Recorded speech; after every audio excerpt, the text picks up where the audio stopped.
আসসালামু আলাইকুম। আজকে শেয়ার করব এই গরমে আমি প্রতিনিয়ত যে রেসিপিটা বাসায় তৈরি করি।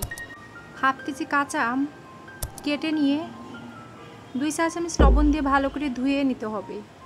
1 চা চামচ সয়াবিন তেল, 2 চা চামচ পেঁয়াজ, 1 চা চামচ রসুন কুচি, 2টা কাঁচামরিচ, 2টা শুকনা মরিচ, 2টা তেজপাতা দিয়ে একটু ভেজে নিতে হবে। এরপরে হাফ চা চামচ পাঁচফোড়ন দিয়ে আরেকটু ভেজে নিতে হবে।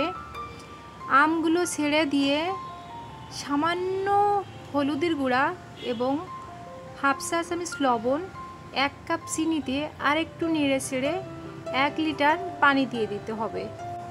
এরপরে একটা ঢাকনা দিয়ে চুলার আঁচটা কমিয়ে রেখে 10 মিনিটের মতো রান্না করলেই হয়ে যাবে আমের খাটা। এই গরমে এর থেকে ভালো রেসিপি হতে পারে না। আপনি যদি বাসায় একবার করেন, প্রতিটা সদস্য আপনার বাসার খুবই মজা করে খাবে। এটা আপনি ফ্রিজে রেখেও খেতে পারেন এবং গরম গরমও খেতে পারেন। সাধারণত মুরব্বীরা বলে থাকেন গরম কাটার জন্য আমের খাটা গরমকালে খেয়ে থাকেন।